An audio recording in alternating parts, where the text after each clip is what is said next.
great to see the whole group of you, especially with the names attached, because I have trouble remembering names, uh, attaching them always. Some of you, of course, I've known for years. I liked the title that Timothy chose for my talk today.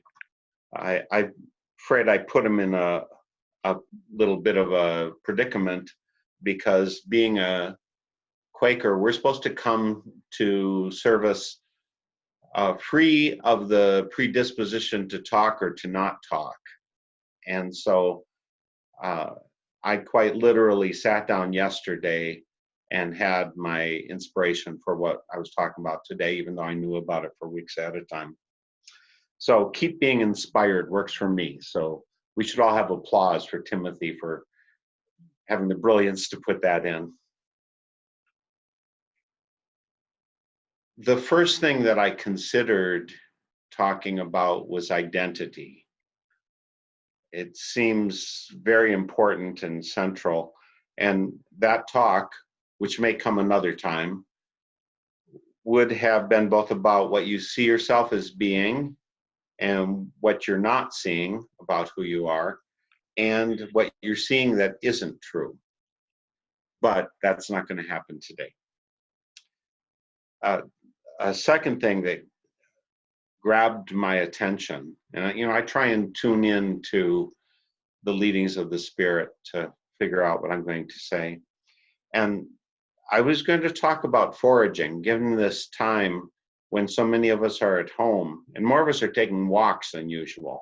If you've taken a walk in the past 48 hours, could you raise your hand so I can?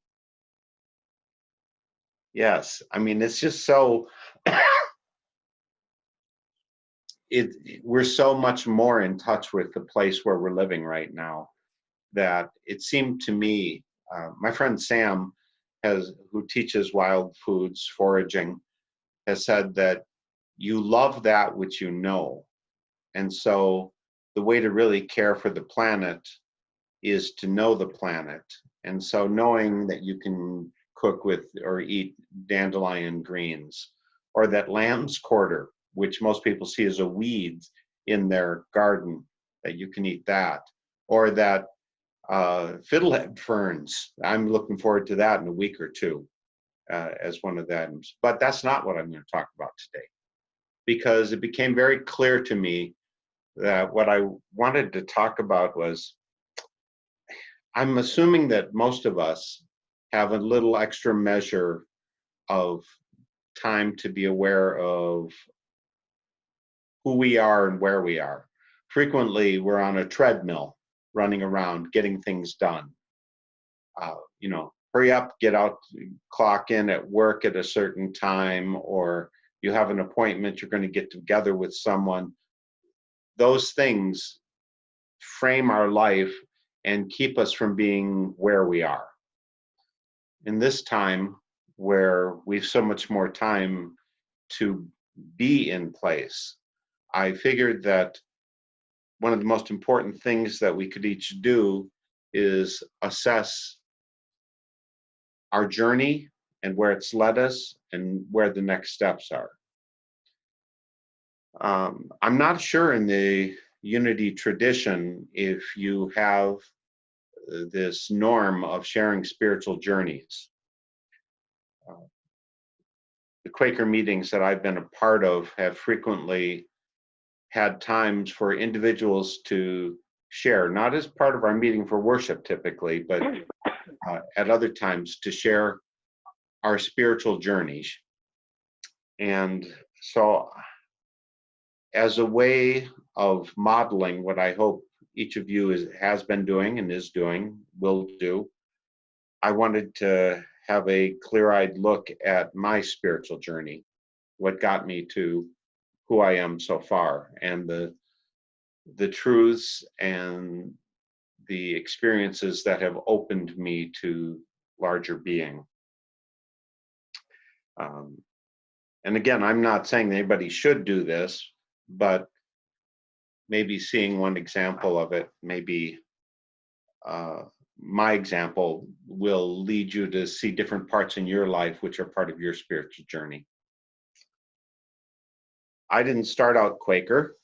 I think all of you who've heard me before know that. I grew up Catholic, and I feel both enriched and equipped to be a better Quaker because I was Catholic. I know that that's not a universal feeling about one's Catholic upbringing, particularly if you've left. I think that the reason that Catholicism was generally just a gift for me was because at a certain point, I learned not to have shame. Anybody ever had an issue with shame? No? Oh, 2 or 3 of you. Good. I'm glad more people haven't. A lot of people connect Catholicism with having guilt, and that isn't how I experienced it myself. But I'm very clear of a moment when I was 15 where I chose a different path. I would say that intellectually and emotionally, I found a way to not be hooked into other people's judgments. I grew up in an alcoholic family, and by that I mean both my mom, who died when I was 9, she was drunk driving and went off the road, and my father, that same night, completely independent of my mom. After work, he was driving home drunk and head on to someone. He was not particularly hurt, although one of the people in the other vehicle was critical for a month. That's both my parents in one night. So the alcoholism is definitely part of the theme of my life. When I was 15, my father and my stepmother would drink each night by the kitchen table, and then it degenerated into an argument as they both got more drunk, and it was not pleasant to see. So I made it my mission one night, or a week, to sit in the kitchen with them, and as they went towards that dangerous bickering thing, to try and help divert it, to help redirect it, because I was a know-it-all 15-year-old, of course. And they were relentless. They were going in that direction, and I was very clear that I couldn't change them. And I also knew that my family was a sinking ship that way. So I had a very clear sense of, I have a choice to go down with this ship or to choose my own way. And the thought that occurred to me was, because my family was so messed up, and I was very aware of that, I couldn't depend on their norms, their advice, their opinions on things. So I had to search for a better source. I had to search for something truer than that which is contained in human foibles. And so that started me on a very conscious path to something that was bigger, and it couldn't be just other people. And so that's really the point where I think both guilt and shame, I deliberately practiced doing things that would desensitize myself from feeling shame. I would look at something and say, is this bad? If it's bad and I feel discomfort for it, I should practice desensitizing myself to the discomfort of it. And that is in my life.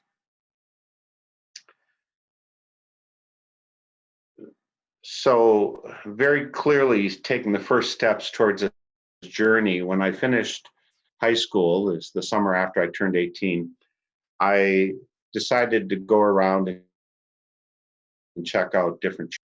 I had been raised Catholic, always gone to Catholic Mass.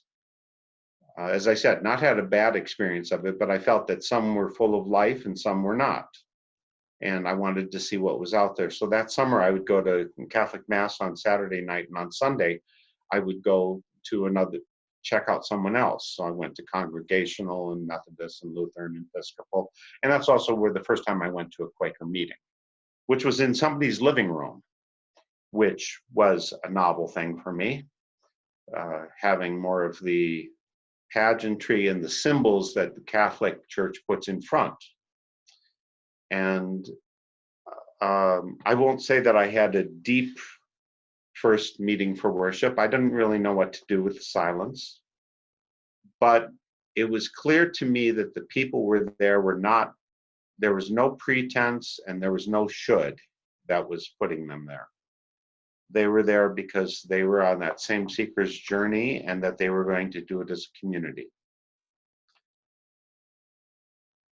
And so I didn't become Quaker automatically by any means. I was going through college, and those of you who've been through college know that Sunday morning is not necessarily the time you want to get up early. It's definitely a time to rest. But I couldn't rest that much because I worked to put myself through college. The entire time I worked weekends. So there were a few weeks a year when I did not work on a weekend. And on those times, sometimes once or twice a year, I would go to Quaker meeting because it was the favorite one that I had experienced so far. And I got more and more depth, and I particularly, and I've told you folks about this one other time when I was here, was the summer after my sophomore year, so 2 years after I first went to Quaker meeting. I went in and I had an overwhelming experience of universality of love where I had been clinging to an individual case of love. And so that deepened me. And again, that situation came up because I was stressed and afraid.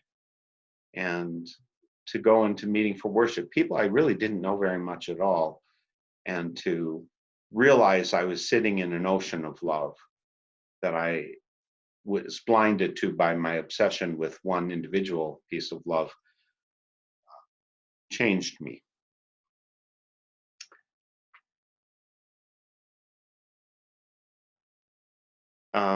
After I finished college, I had applied to the Peace Corps, and I had expected I'd go in very soon, but it turned out I had more than 7 months with being unemployed that I could do things. And I had a roommate who went to a Unitarian church who invited me to go along with him. So I said, I'm no longer working on Sunday mornings for the first time in 4 years.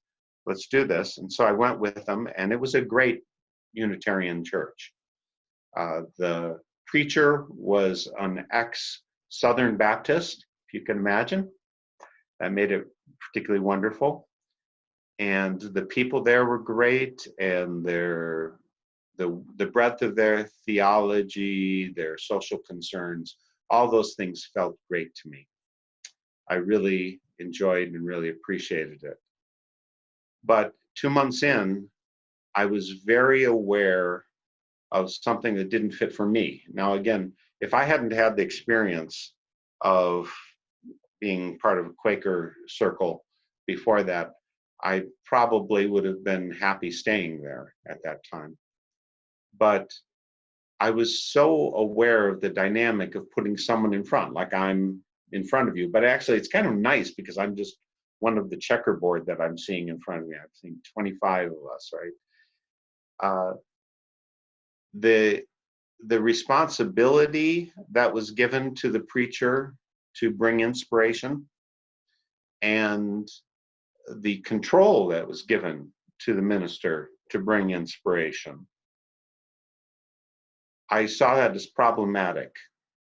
And what I was mainly afraid of was not that this minister was bad, but that I wasn't doing my part, that I wasn't turning to God in the way that I should be. Years later, I read of one of the founder for Quakers is generally considered to be George Fox. Margaret Fell was one of his converts along the way. And she witnessed him. I don't know if you've ever had this happen to your church. We actually had it happen to the Quaker meeting that's over in the Twin Cities. George Fox and his followers would go into other churches towards the end of their service. They'd walk to the front and they'd start preaching, which sometimes was frowned on by those congregations. Well, George Fox did this in the congregation, the Church of England, where Margaret Fell was. And I want to read to you what Margaret Fell wrote years later. She said, and then he went on, he, there being George Fox, and then he went on and opened the scriptures and said, the scriptures were the prophets' words and Christ's and the apostles' words. And what, as they spoke, they enjoyed and possessed and had it from the Lord. And he said, then what had any to do with the scriptures, but as they came from the Spirit that gave them forth? You will say, Christ says this, and the apostles say that, but what can you say? Are you a child of light, and have you walked in the light? And what you speak, is it inwardly from God? This opened me so that it cut me to the heart. And then I saw clearly we were all wrong. So I sat me down in my pew again and cried bitterly. And I cried in my spirit to the Lord, we are all thieves, we are all thieves. We have taken the scriptures in words and know nothing of them in our heart ourselves. That feeling was the feeling that led me to no longer be an observer, but to be a full participant in whatever message or opening that was happening. And again, I'm not saying that there's no room for observers, but I was very clearly led to be part of that. And I think maybe that's why you invite me here, because I'm not certified as any kind of a minister or a licensed teacher or anything like that. I am simply a person who felt clearly that my spiritual call was to be encircled, to be a full part, an equal part, and that when I entered into worship, I was trying to listen to, communicate with, be present with God fully, directly, and contribute my part.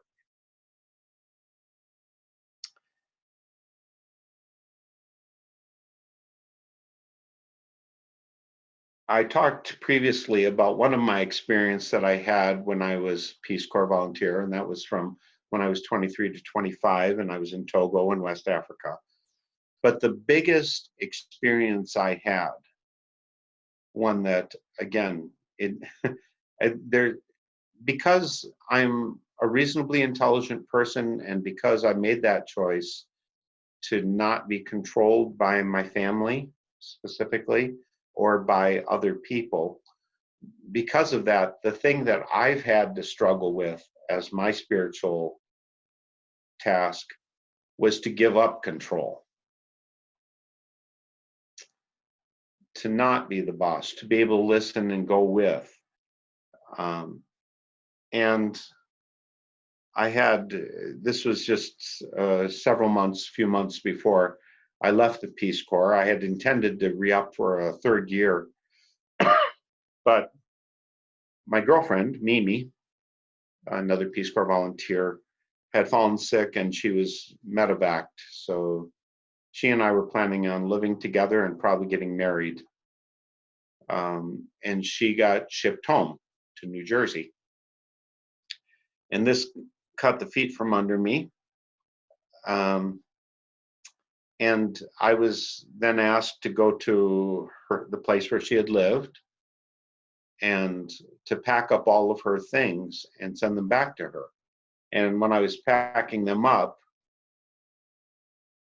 one of the prominent things there was a kind of a journal, a diary, a journal. Really, I would say it was mostly a communication with God that she had there. And I read that and I saw her experience there, including her experience with me. And I remembered each of those things that she wrote about. But what I realized was, and she was addressing this to God, was that I was at best half present with her. I was at best half open to the reality. I remember words that she said that she wrote down, but when I read them in her journal, I recognized the depth of them.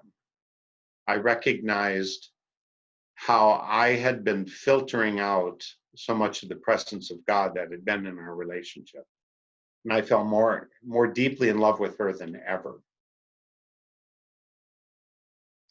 It led to a period of about 3 months where I was more vibrant to the spirit than I've ever been before or since in my life. I would see a, a flower blooming and it would cause me this incredible joy. And I would see something, a death of an insect, and I could feel incredible grief. The very portly women in the marketplace who sold things, who I had never looked at before with compassion or connection, suddenly became sisters to me. It was that just seeing her vibrant example of being open to God and the Spirit led me to be open. And I am so thankful to this day. I count her as one of my most blessed teachers. And she was so understated. She was so incredible. I had practiced the guitar. You got to take 80 pounds of things with you to the Peace Corps. And I reserved 15 pounds of that was for guitar, which I wasn't good at or anything like that, but I figured I'd have lots of time to practice. And so I practiced, and I got to know Mimi a year after I'd been in Peace Corps. And I was sitting practicing, playing some stuff, feeling pretty proud of myself. And this was a month into being together with her. And one day she picked it up and started playing something, and I was so abashed to know that she had always so appreciatively accepted my very minor musical gifts. And yet hers were so many light years ahead of me, and she had never said a word about it except of support. And she's a role model for what I wanted to be in the world. And I still love her so much, and she's a dear friend.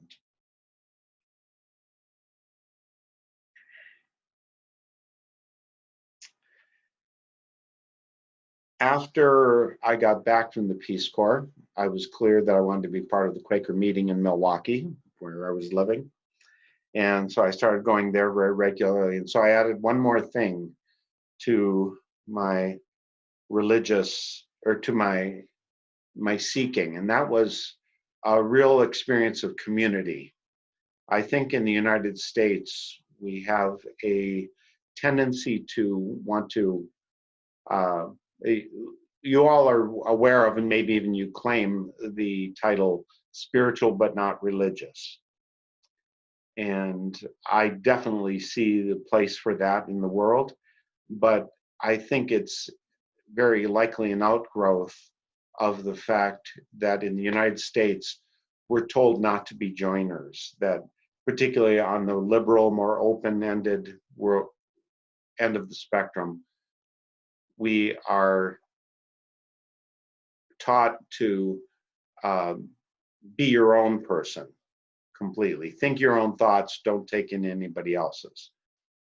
What I learned in my experience with Quakers then was how to do that in community, including people I disagreed with, some people who I didn't like, some people who seemed to me were dead wrong, and who I was then learning to love and to be part of, who I could be part of their spiritual community, and they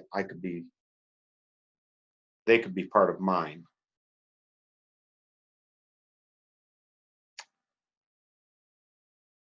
There's this learning to receive and pass on guidance from the Spirit from the voice of God that speaks in each of us is, I mean, it's still a learning curve for me. But I had one amazing experience when I was in Milwaukee still that was part of a really important part of my learning.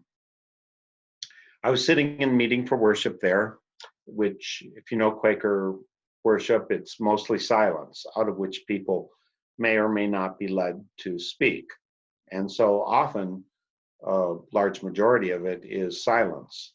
And I was sitting there, and there was some travail going on. And I don't even remember what the issue was. I don't remember what it was about. But what I can say is that I could feel the travail, and of course, feeling people in emotional labor, I wanted to comfort them, right? And the thought came to me that I should sing Kumbaya.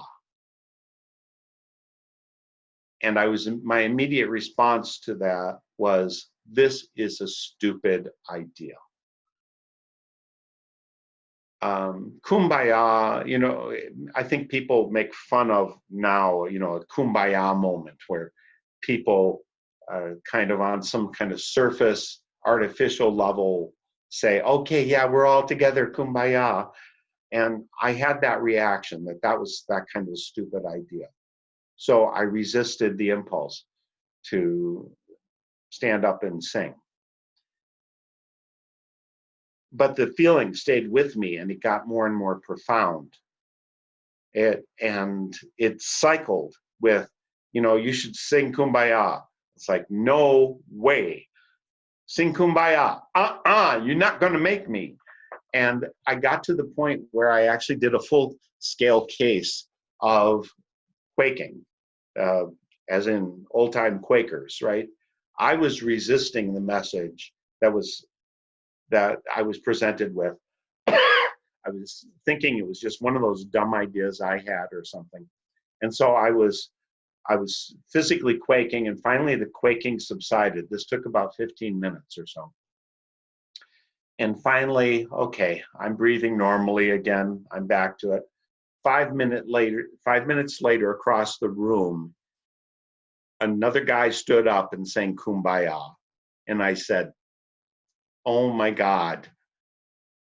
God told me to do it, and I wouldn't, and so God passed it on to someone else. And I was so ashamed of my unwillingness to follow it because I had this surface level judgment about this. It, as I said, is one of the great lessons of what it means to be a faithful servant, follower, and speaker for the Spirit.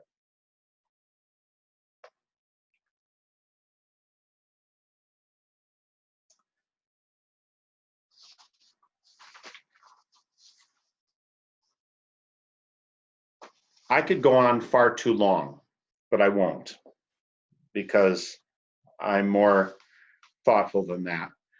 But I thought that maybe a good way to recapitulate many of the steps of my spiritual journey would be to share a song that I wrote. I wrote this something like 20 years ago. So it was long after many of the events I've talked about. Actually, what I had decided was that Quakers needed like a sea shanty type song. Quakers are mainly into metaphysical, ethereal type music. But I figured we needed something a little bit rousing. So I'm going to sing for you a song I wrote. It's not one of my best songs, I don't think, but it's faithful to my experience of what I needed to do to get to the depth of connection with Spirit. And again, I'm sharing all of this in the hopes that for each of you, you can put together your spiritual journey and share it. You can see your pieces, however you were led and whatever in your life was needed to be done. I'm going to share the screen of the chorus so that even though you're muted, you can sing along with me if you wish. Uh, do not feel obligated at all. Um, I think I won't actually share it until I reach it, so you can see it then. Here goes. It's called The Kingdom of Gold. Hey, friends, won't you sit yourself down? I've a tale I can share of a treasure I've found. But don't get me wrong, I'd like to share it with you. I know where it's hidden, and soon you will too. But first, sure, it's a curious prize. It shines brighter than gold, but not to your eyes. You'll flush full of power, soar freer than air. But if you try to contain it, it's no longer there. So sit down and gird your metaphysical loins.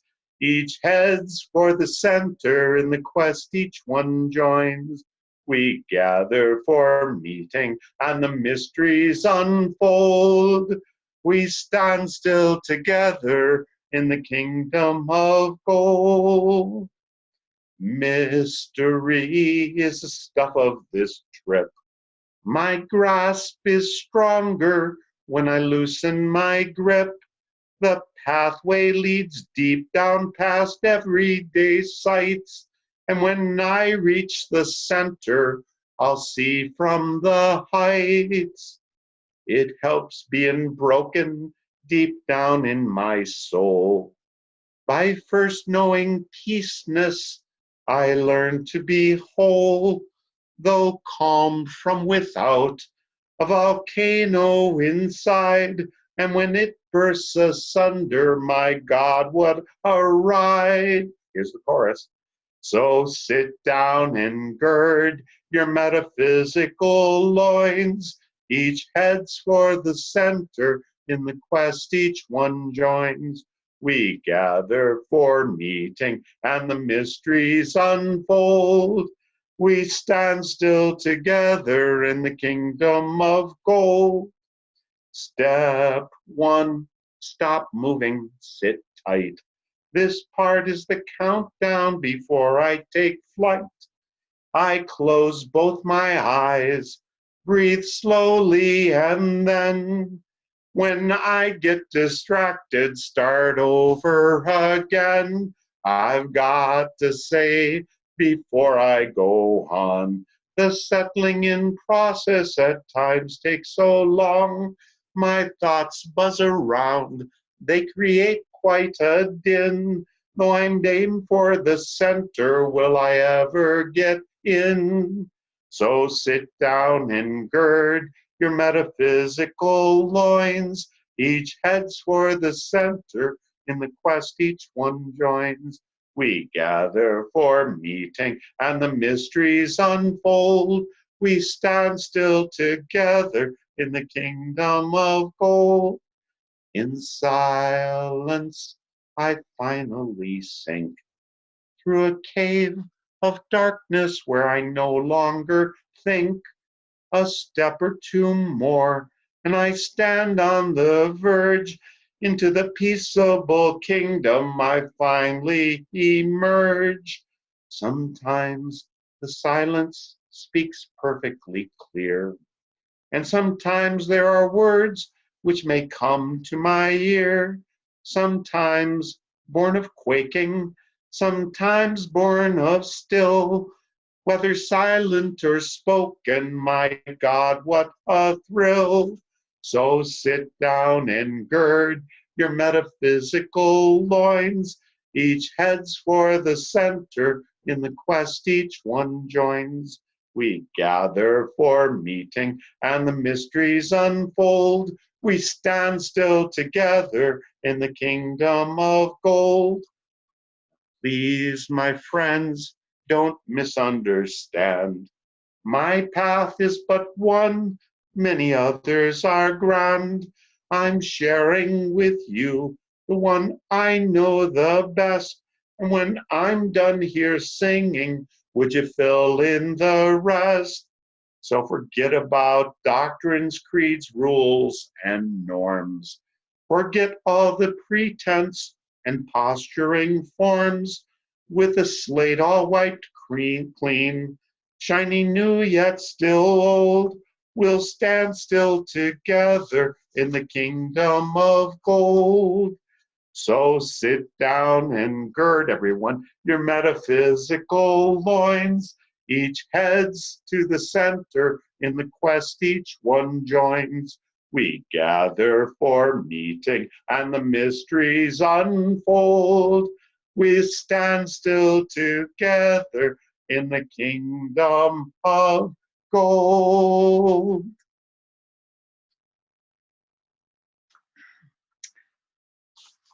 So I'm almost done, but in proper Quaker fashion, uh, I sang the song, and the last verses of the song, that's how I wrote them, about you sharing your journey. That the real reason, again, I'm sharing this is not because you have to know my spiritual journey, but that your spiritual journey is the one that you're walking, and for you to see it clearly and perhaps to share it, to feel free to speak those words, is probably the richest thing you can do for the world.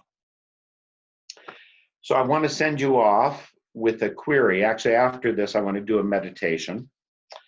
Uh, a query is a Quaker practice of asking a question that is not meant for an answer. There's not a right or wrong. The point of a query is to wrestle with the question. And you heard the words before that I read to you. And so I'll leave you this query. It came from George Fox by Margaret Fell. Here's the question. If you can put this in your heart, sit with it, and at whatever point it's right, try and find the answers. You will say, Christ says this, and the apostles say this, and Mark Helpsmeet says that. But what can you say? Are you a child of light? And have you walked in the light? And what you speak, is it inwardly from God? Now I'd like to share with you a meditation. Feel free to flex your body a little bit, get comfortable. Close your eyes.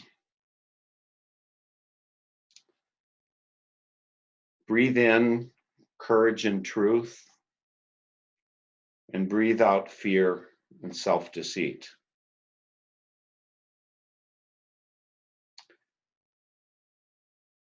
As you sit here, let your mind walk through your life as a spiritual witness.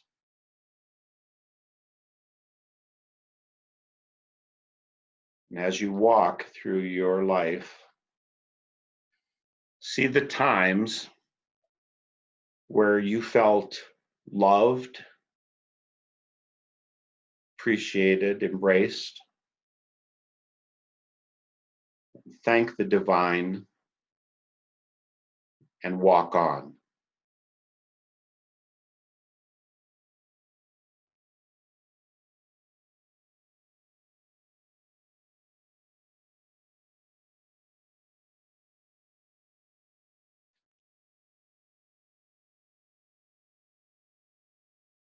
See also the times as a child when you felt afraid, deserted, alone,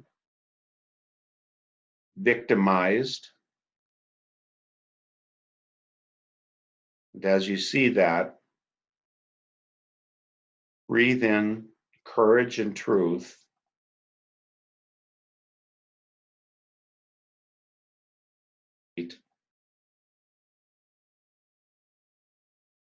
Thank the Spirit through it and walk on.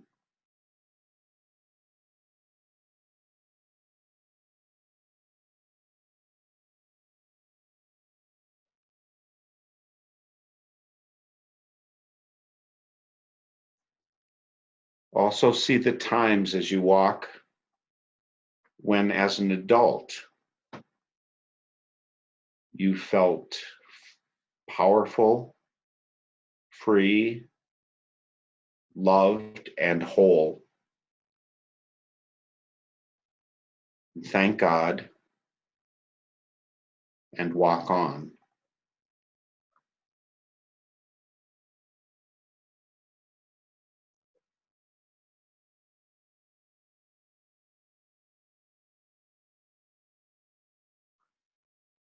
As you walk along, also see the times as an adult when you felt incomplete and worried and powerless.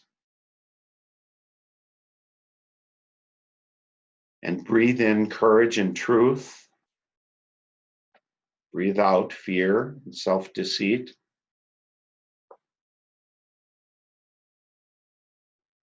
Thank the Spirit and the people who brought you safe and whole through it, and walk on.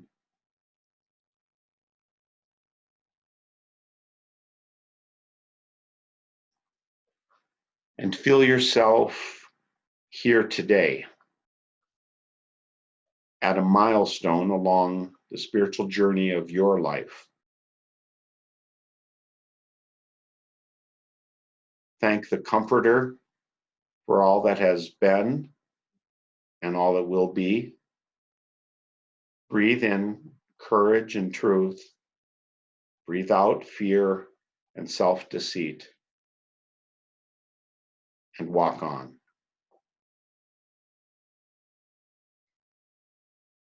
When you're ready, feel free to open your eyes.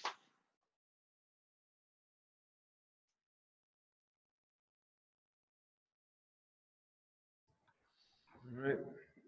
Thank you, Mark. Appreciate it. Give Mark. Gary, I like your card. What's that? What does it say? Strength?